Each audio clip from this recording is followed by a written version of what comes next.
ಬಿಸಿ ಶಾಖ ತೆಗೆದುಕೊಳ್ಳುವುದು. ಏನು ಮಾಡಲಿ?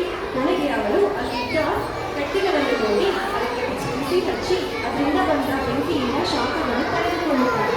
ಈಗ ಅಜ್ಜಿಗೆ ಸ್ವಲ್ಪ ಬೆಚ್ಚಗಿರುತ್ತದೆ. ಆಗ ಅವಳು ಮರವನ್ನು ನೋಡಿ ಧನ್ಯವಾದಗಳು ಹೇಳುತ್ತಾಳೆ. ಈಗ ದೃಶ್ಯ 5.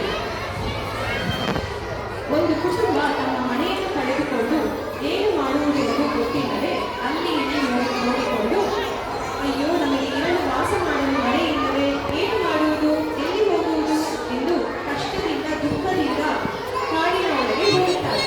ಆಗ ಅಲ್ಲೊಂದು ಹಳೆಯ ಮರ ಅವರನ್ನು ನೋಡಿ, ಮಕ್ಕಳೇ ಭಯಪಡಬೇಡಿ, ನಾನು ಹೀಗೆ ನನ್ನಿಂದ ಏನು ಪ್ರಯೋಜನ ಇಲ್ಲ, ನನ್ನ ಮರ ಸತ್ತು ಹೋಗಿದೆ, ನನ್ನ ಗೊಂಬೆಗಳನ್ನು ತೆಗೆದುಕೊಂಡು ನೀವು ಮನೆ ಮಾಡಬಹುದು, ಉಪಯೋಗಿಸಿಕೊಳ್ಳಿ. ಮರವನ್ನು ಪಡೆದು ಆ ಕುಟುಂಬದವರು ತಮಗೆ ಒಂದು ಪುಟ್ಟ ಮನೆಯನ್ನು ಕಟ್ಟಿಕೊಳ್ಳುತ್ತಾರೆ. ಅಲ್ಲಿ ಎಲ್ಲರೂ ಸಂತೋಷವಾಗಿ ಇರುತ್ತಾರೆ. ಆ ಮರವನ್ನು ಕಡಿದ ಕಾರಣ ಅವರು ಮತ್ತೊಂದು ಚಿಕ್ಕ ಪುಟ್ಟ ಗಿಡವನ್ನು ಅಲ್ಲಿ ನೆಡುತ್ತಾರೆ. ಆಗ ಮರ ಹೇಳುತ್ತೆ, ನನ್ನನ್ನು ನೋಡಿಕೊಳ್ಳಿ, ನಾನು ನಿಮ್ಮನ್ನು ನೋಡಿಕೊಳ್ಳುತ್ತೇನೆ, ಧನ್ಯವಾದಗಳು.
She's telling